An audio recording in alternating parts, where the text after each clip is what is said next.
they go to the hermitage of Seetha, Rama and Lakshmana, and this guy Maricha turns into a golden deer. The way the golden deer is described is so beautiful.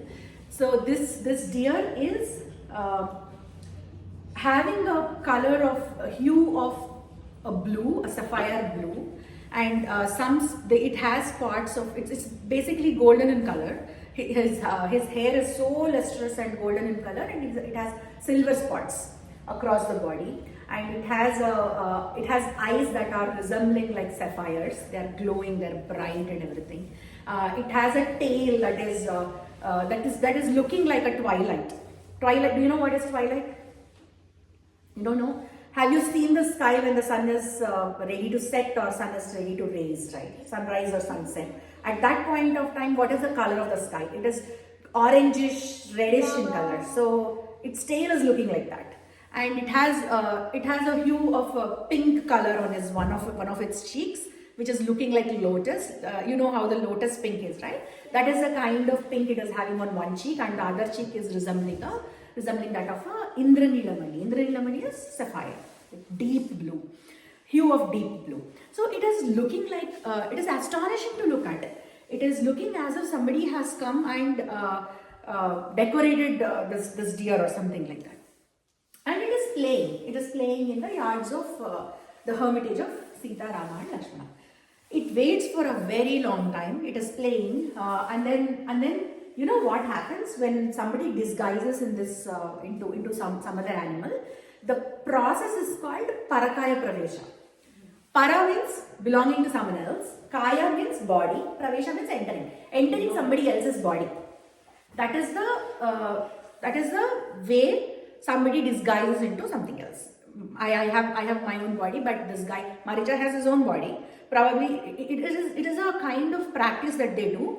They do an intense practice of this particular process and they achieve it over time. It's not like Maricha got it in a day or two, or he has given it as a boon. He has practiced this yogic meditation or yogic practice for such a long time, and he has mastered in it. That is why he is able to guise into anything that he wants. So when they are in others' body, when this demon is in others' body, they can only keep this body as long as they are not sleeping, they are not eating, and they are not. There are two other activities. When they are not indulging in some of these activities, or when they are not killed. Like if the deer is killed, it cannot keep the deer form anymore. It will go back to Maricha's form. So some of these activities they cannot do. So other animals, so there are also other animals in Dandakaranya, right? And this deer is playing there, and some other herd of deers come, and they see that there is another deer here. They try to mingle with this deer, but as they get closer to it, those deers understand that this is not a deer. So they run away from this deer. So a lot of that kind of ambiguity is there in that scene. And finally, it is only this deer that is remaining, and all the other deers run away from this one. So then he is waiting. He is patiently waiting for Seetha to catch him, to see him, and he is playing there. And then Seetha comes out. Seetha comes out to pluck some flowers from her yard. When Seetha comes, she sees the deer, and she is astonished. Like she has never seen. She has lived in this Dandakaranya for almost 10 plus years. But she has never seen a deer which is remotely as beautiful as this one. This is astonishing, and she's surprised to see something like this. She is immediately calling for Rama and Lakshmana, both of them. She is literally shouting in excitement for them, and they come running to her asking what happened. Then she spots that deer to both of them and tells them, like, look at that, I have not seen anything like this in my life. Probably we should, I want that. I want to pet that deer, and I want to take this along with us. Now Seetha is also thinking about going back to Ayodhya, because most of her tenure in most of the 14 years is done, right? Probably 1.5 years or 1 year is left, and she is very excited. She wants to take that to Ayodhya, and she's imagining how she will be playing with that in Ayodhya, and how would Kausalya or Bharata react to this, because they must not have seen it too. If Seetha has not seen it, then they must not have seen it too. So she's imagining all those things, and she tells Rama, I need that, can you go and get that for me? She asks. But she doesn't nag him. She doesn't persist. Rama doesn't say no, first of all. She doesn't persist. She doesn't nag. She doesn't irritate neither of them. She just says, I want that.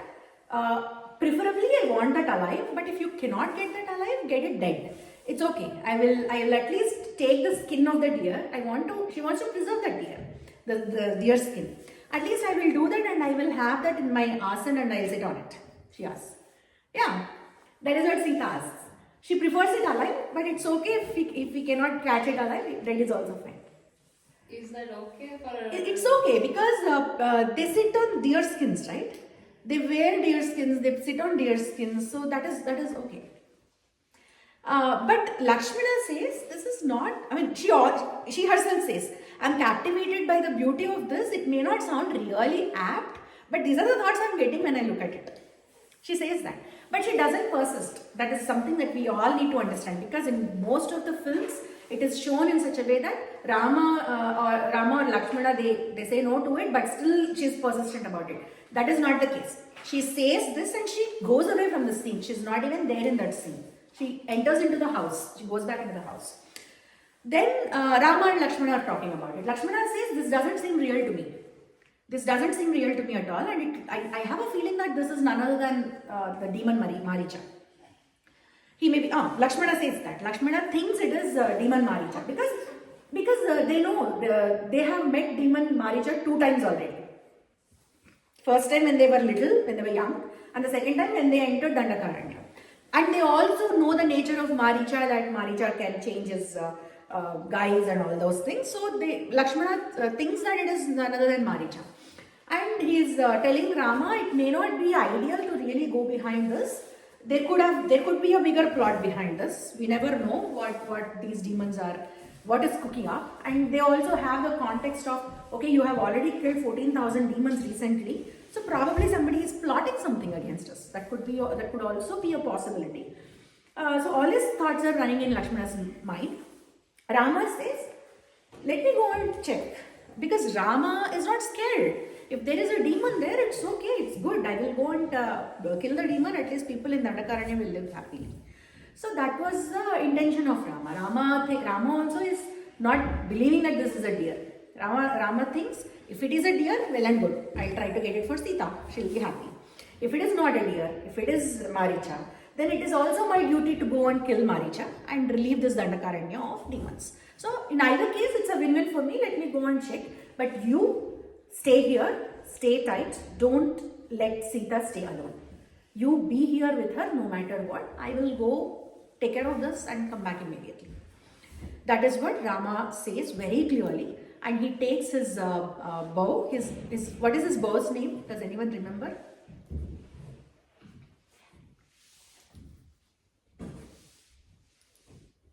Kodandam.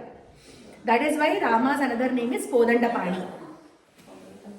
Kodandam is his bow's name. And Shiva's bow is Pinaka Pani. That is why it's Pani means someone who holds something.